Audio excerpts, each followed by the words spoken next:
The 2023 NFL Draft is over, and you know what that means, folks. It's time for some draft grades. Now, you're probably wondering, what do I know about drafts and scouting and all that hullabaloo? Well, I'll let you know that I am a 7-time NFL Scout of the Year and widely considered to be the greatest scout in NFL history. It didn't come easy, though. No offense to Rick Pitino. It takes a lot of time and energy and effort, and it's cost me several marriages. But to be honest, I don't care because football comes before family in my household. With that said, let's get to the draft grades, shall we? Arizona Cardinals. Basically, Arizona is set up to be one of the worst teams in the league this year, so basically every position was a position of need except for quarterback. So I really don't hate any of the choices that they made, especially Paris Johnson Jr. going 6th overall. You can never have enough edge rushers, and I do like Garrett Williams and the Michael Wilson picks, although both of them have had injury issues in the past, so they need to stay healthy. Considering their current situation, I would say the Cardinals did about as well as they possibly could have. Grade A. Atlanta Falcons. The Falcons' philosophy is obviously that they're just going to try and improve their strength as much as possible until it becomes so dominant that their weaknesses don't matter. Because drafting a running back 8th overall when you just had one of the best rushing attacks in the entire league is a pretty dumb choice in my mind, especially considering that you had a bottom 4 defense in terms of points allowed per drive. The Falcons have always had crappy defenses for as long as I can remember, and honestly, the fact that they didn't pick a defensive player until 75, Zach Harrison from Ohio State. I'm sorry, but this is just going to be another year of the Falcons being mediocre at best and just hemorrhaging a bunch of points. They really could have used Jalen Carter from Georgia, who was on the board at the time. And I'm also surprised that they didn't go after more receivers, considering Drake London, who had a solid rookie season, isn't a confirmed star yet, and Kyle Pitts, who they drafted highly 2 years ago, still hasn't become as dominant as people expected him to. So really, overall, just a very confusing draft by Atlanta. I give them a C-. The Ravens are going all out in trying to add as much help at receiver as possible for their newly minted long-term quarterback, Lamar Jackson. They signed one of the greatest number 2 receivers ever in Odell Beckham Jr. and are banking on a breakout year from third-year receiver and former first-round draft pick Rashad Bateman. Drafting Zay Flowers from Boston College, number 22 overall, I felt was a good choice. The Ravens have spent a lot of draft capital in recent years on defense, so I was a little bit surprised that they went with defensive players on each of their next 3 picks and didn't look to try and improve their offense until late in the draft with a couple offensive linemen. I will say that their final draft pick, Andrew Voorhees, no relation to Jason, could end up being a steal as he would have gone much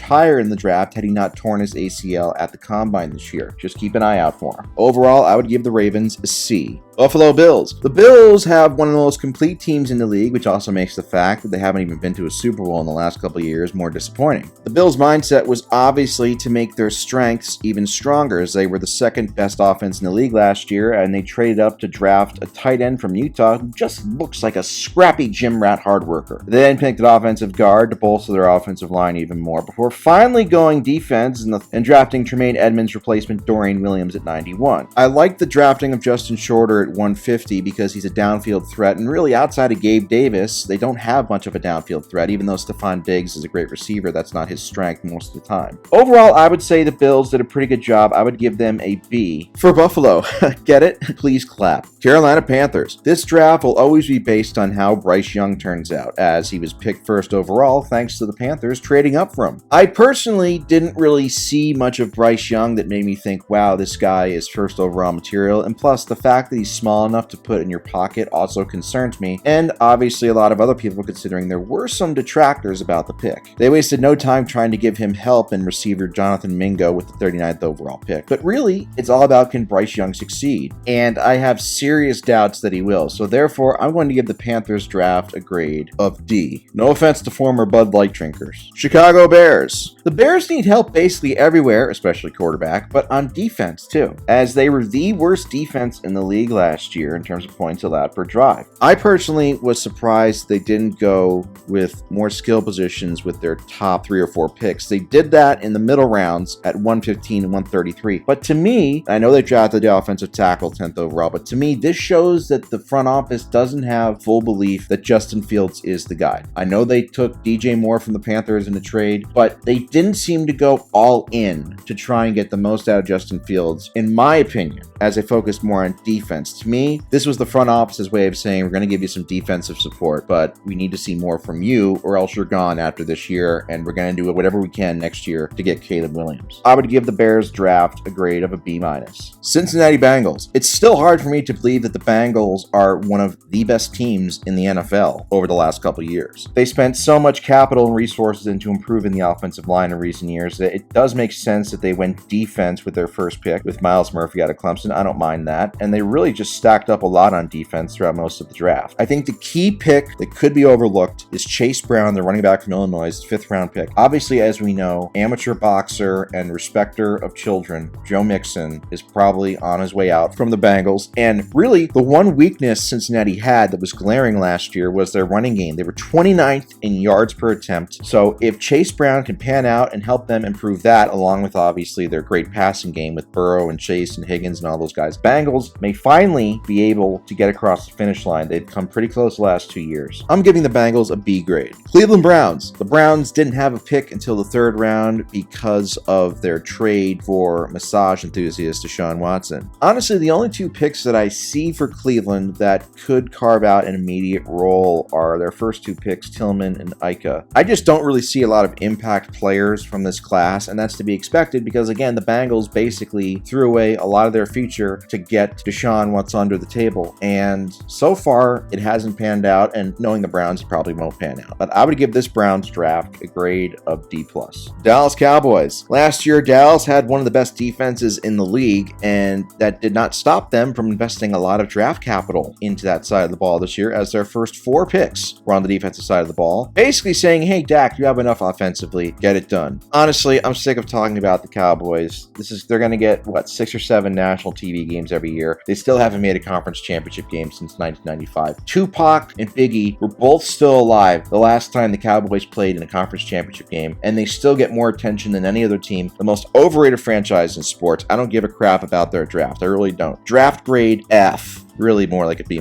Denver Broncos. I liked their first pick, which they didn't have until the 2nd round because of the Russell Wilson trade last year. They went Marvin Mims, wide receiver, Oklahoma. But to me, this was the worst offense, or one of the worst offenses in the league last year. To me, they didn't invest nearly enough with the small amount of draft capital they had into the offensive side of the ball. So I honestly don't really understand a lot of these picks. I would say Denver gets a D grade. Detroit Lions. They obviously made a lot of headlines when they picked a running back 12th overall, Jahmyr Gibbs from Alabama. It makes a little more sense now because they've traded away DeAndre Swift to my Eagles. So Gibbs and David Montgomery are the running backs. But still, I just don't agree with taking a running back 12th overall when your offense was actually pretty good last year and your defense was complete crap. Really, in my mind, just looking at this, I don't think that they did enough, and it's almost the exact opposite of Denver. They did not do enough to get more talent in there for the defensive side of the ball. Jack Campbell, linebacker, Iowa, that was their other 1st round pick. Okay, I don't mind that pick, but the rest of it, they really should have gone as many defensive players as possible, and they didn't do enough for me on that side of the ball. So I would say the Lions get a C- grade. Green Bay Packers. The Packers, thanks largely to the Aaron Rodgers trade, had 13 draft picks. No offense to Karl Malone. Van Ness, to me, was a little bit of a reach. Honestly, it seems like they came in with the mentality of, hey, we have a bunch of draft picks. Let's just draft some receivers in later rounds. Let's just do whatever we want. Really, I don't see any game changers in this draft, although, again, they're starting a new era now with Jordan Love, and so maybe, who knows? They've had success historically drafting receivers in the 2nd round. Maybe Jaden Reed from Michigan State will be their next Devonta Adams or Jordy Nelson. Who knows? But overall, at this moment, I don't see any immediate game changers, but hey, they had 13 picks, so they're bound to hit on at least one of them, right? Also, quick shout out for the Sean Clifford pick in the 5th round. I love it because it reminds me so much of 2008. Aaron Rodgers becomes the starter. They draft Brian Brown from Louisville, and they drafted Matt Flynn, and basically saying, okay, yeah, we trust you, Jordan. We trust you, Aaron, but just in case you suck, we drafted another quarterback, okay? And so Sean Clifford is, hopefully, for the Packers' sake, becomes the next Matt Flynn as opposed to the next Brian Brown. Overall, I give the Packers draft a grade of C. Houston Texans. The Texans had the 2nd and third picks thanks to some trades. They drafted C.J. Stroud second overall, the quarterback from Ohio State. And honestly, I am always very wary of Ohio State quarterbacks in the NFL because the best quarterback in NFL history that ever played at Ohio State is Joe Burrow. And he really isn't even from Ohio State. He threw, 15 passes before he transferred to LSU? Ohio State quarterbacks, always stay away from them in my opinion. So I'm just off of that, very superstitious, not very high on C.J. Stroud. Also, the fact that C.J. Stroud, when I look at him, he reminds me of those baby cows from the South Park episode where they had those giant sad eyes. That's what he reminds me of. I do like the Will Anderson selection, third overall. They get a really what should be a dominant defensive player. And you get really some underrated receiving prospects in Tank Dell, 69th overall pick, and Hutchinson. And Henry 2020, I think his name is, from Alabama. I don't even know if I said that right, but I think he's going to be a hit just because of his last name. So overall, the Texans, they get a A grade. Indianapolis Colts. This draft will always be remembered as the Anthony Richardson draft, who is basically one of the biggest hit or miss prospects ever. And let's be real, folks, like Anthony Richardson owes all the millions of dollars he's going to make in this rookie contract to Josh Allen, because Josh Allen was the one outlier quarterback who had mediocre college stats but was so physically gifted and actually ended up developing into a star, and now teams are looking for that, and you see that like with Will Levis as well. But Anthony Richardson, obviously the physical talent's there. He really wasn't that great at Florida despite that, but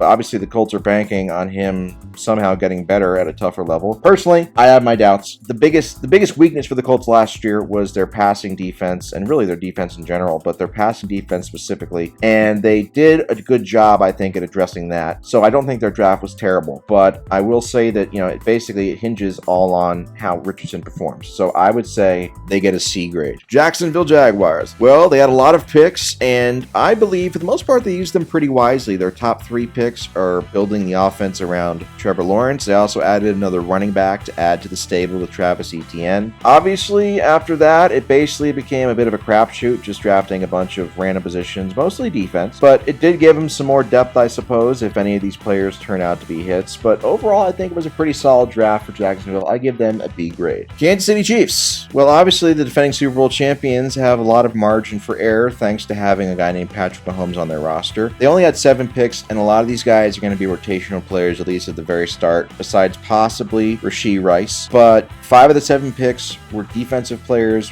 which really is the weakness for the Chiefs. They were a very bad pass defense last year. So I think with the limited resources they had, I think they did a pretty smart job, but I don't see any game breakers. I think basically the Chiefs is going to be Mahomes and Kelsey. It's going to be the same story as the year before. So I give them a C grade for the draft. Las Vegas Raiders. The Raiders were one of the worst defensive teams in the league last year, but thankfully Jimmy Garoppolo's handsomeness is now in the building, and that should help a little bit, as should the 7th overall pick Tyree Wilson, the defensive end from Texas Tech, but mostly Jimmy Garoppolo's handsomeness. I think the Michael Mayer selection from Notre Dame was great because they lost Darren Waller. They replaced him with a guy who should be good. Overall, I think that basically the Raiders need help everywhere, and they did about as well as you could expect. So I would say that they are an A- grade. Los Angeles Chargers. It's obvious they went into this draft with the mentality of trying to help Justin Herbert get some more weapons, as they drafted Quentin Johnson as a bit of a reach at 21 overall. They also took Johnson's college teammate Darius Davis in the 4th round. As I look at these picks, I mean, there's really not a lot of guys that I think are going to make a massive impact right away, if at all. So I'm giving the Chargers a draft grade of C-.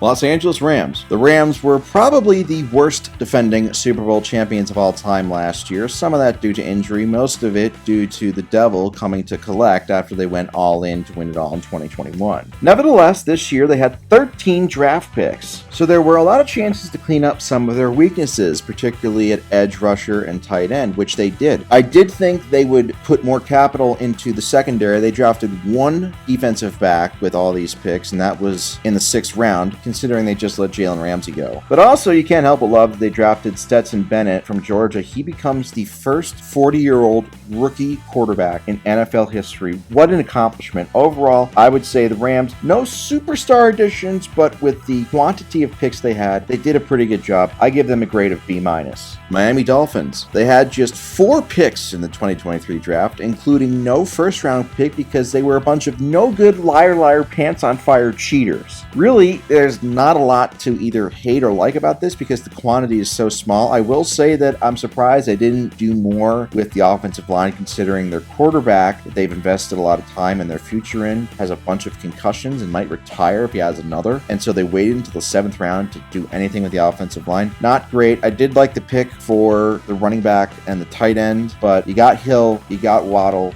you got really a decent receiving core already. You should have invested more on the offensive line. Therefore, I give the Dolphins draft grade a D. Minnesota Vikings. They used their first-round pick on Jordan Addison to give Justin Jefferson a running mate, which I don't hate, but I mean, this was one of the worst defensive teams in the league last season. And oh yeah, they made Daniel Jones look like Joe Montana. So I'm surprised they didn't spend their first-rounder on a defensive player, but they did somewhat make up for it by drafting 3 straight defensive players, as well as getting a project quarterback in the 5th round. But really, look, this is another Kirk Cousins team. We all know Kirk Cousins, it's just, he's like a meme in and of itself. The Vikings, as long as they have Kirk at quarterback, you can never take them seriously. But for this draft, I think they did a decent job. I'm going to give them a grade of B-. New England Patriots. They had 13 draft picks in the 2023 draft, so you're hoping that some of them will stick, but this is basically what Belichick's done for 2 decades. Take quantity over quality in terms of the number of picks, hoping that you'll get a few to hit. Really, there aren't any major stars here, although I will say that if 4th-round quarterback Aiden O'Connell from Purdue turns out to be the next Tom Brady, I'm probably going to overdose on marijuana because I can't stand another 20 years of the Patriots' success. I don't think that'll happen, but then again, nobody thought Tom Brady would ever amount to anything in 2000. Other than Christian Gonzalez, really no standout names here. I love how, in typical Belichick form, he drafted both a kicker and a punter, but I don't see any other real standouts here. But it's not a terrible draft, in my opinion, at face value, so I give the Patriots a grade of C+. New Orleans Saints. The Saints were a bit of a tricky team because although they had a top 10 defense in points allowed per drive, they were dead last in the league in terms of turnovers forced. So I can understand why they invested their first 2 picks on the defensive side of the ball. Derek Carr is the definition of mid, but he should make their offense a little bit more respectable. So adding a running back in the 3rd round and giving him an offensive tackle, all these picks logically make sense. But again, they really no superstar splash pick that's a guaranteed success. But then again, that's what the draft is for. It's a crapshoot. We have to wait and see. Overall, I give the Saints a draft grade of B-.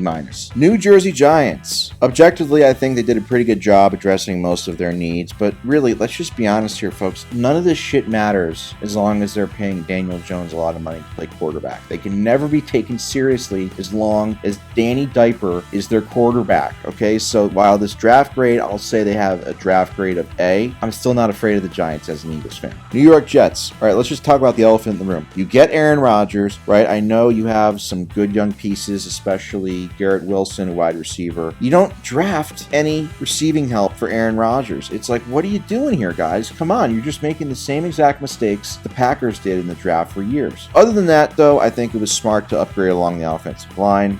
They also drafted a Kuntz in the 7th round. So once again, there continue to be Kuntz drafted in the NFL draft. Some of them are hairier than others, some of them are bigger than others, and some of them might smell a little weird. But at the end of the day, we're all human beings and we all deserve to be treated with respect. So therefore, I give the Jets a grade of B. Philadelphia Eagles. You might have heard that the Eagles like to draft Georgia players, especially Jalen Carter, who might be the best player regardless of position in this draft. They got him at 9th overall because of a off-field issue with street racing and also because of he showed up to some workouts overweight. But basically the only thing that can stop the Eagles from winning the Super Bowl is Carl Cheffers and a purposely decimated field by the Sod Father. Yes, I'm still salty, but the Eagles, we're going to win Super Bowl 58. I'm saying it right now. Draft grade, A+, baby. Pittsburgh Steelers. They desperately need help along the offensive line, and they got that. And they also drafted Joey Porter Jr., who is the son of Joey Porter Sr., former Steelers Super Bowl champion. I also love the pick of Darnell Washington at tight end in Georgia, an all-around player, solid blocker. This is typical Steelers. They're boring as shit, but they just seem to always find a way to be respectable, and they did a pretty solid draft without any super big splash picks. So I would say I'm going to give them a grade of B. San Francisco 49ers. They had no picks in the first 2 rounds, and they drafted a kicker in the 3rd round, so this was a pretty unserious draft for them. Basically, it's obvious that they're content with going into 2023 with the same starters, or at least most of the same starters that they had last year. Still, question hanging over the rest of the 49ers franchise is what is going to happen at quarterback. What are they going to do with Trey Lance? You know, that's going to decide how successful they are, in my opinion. I would say they had a grade of C-. Seattle Seahawks. Pretty solid all-around draft. They got the cornerback covered 5th overall. They got a wide receiver for Geno at 20th overall. Did a pretty good job filling out their offensive and defensive lines. The only thing that bothers me about this draft is Pete Carroll and his fetish for running backs. I don't understand why they had to draft 2 running backs when they just had Kenneth Walker have one of the best rookie seasons in a while. But, you know, Pete Carroll is going to Pete Carroll. Anyway, I think this was a very good draft for Seattle, and I give them a grade of A. Tampa Bay Buccaneers. I'm surprised they didn't draft a quarterback because their quarterback last year, I forgot his name, was absolutely terrible. Instead, they drafted a defensive tackle from Pittsburgh who, unsurprisingly, got comparisons to Aaron Donald, which is crazy, but either way, it happened. I just can't believe the Bucs are actually going into the season with Baker Mayfield and Kyle Trask as their top 2 quarterbacks. I'm shocked they did not pick a quarterback, even one in the late rounds. Once again, I think this is going to be a team that's going to struggle to score points just like last year. They just won't get nearly as much attention because Tom Dilfer is not there anymore. Overall, I would say that their draft gets a C- grade. Tennessee Titans. Let's be honest, nobody ever really cares about the Titans. They're always irrelevant even when they're good. The only thing that gave them attention this year in the draft was when they drafted Will Levis, who is now more famous for having a super hot girlfriend than he is for being a good quarterback, which honestly, was he even a good quarterback in college? I don't know. The Titans are going to be the same exact boring ground and pound team that they've always been, and their draft really did nothing to change that outlook. The only thing that's certain now is that Malik Willis has basically zero future there because, boy, he sucks. Anyways, Titans, I'll give them a grade of D. Who cares? Washington Commanders. The biggest question going into the draft for Washington was the quarterback position, and the biggest question for Washington after the draft is the quarterback position, as they didn't select a quarterback, basically relying on second-year signal caller Sam Howell, who looks like a drunk painting of Baker Mayfield. Dan Snyder might finally sell the team, but based on this draft, it doesn't look like the on-field product is going to change soon in the immediate future. I'm going to give them a grade of D. Well, that's all for this video, folks. If you enjoyed it, please like and subscribe to the channel. Also, remember to stay classy and avoid marijuana at all costs.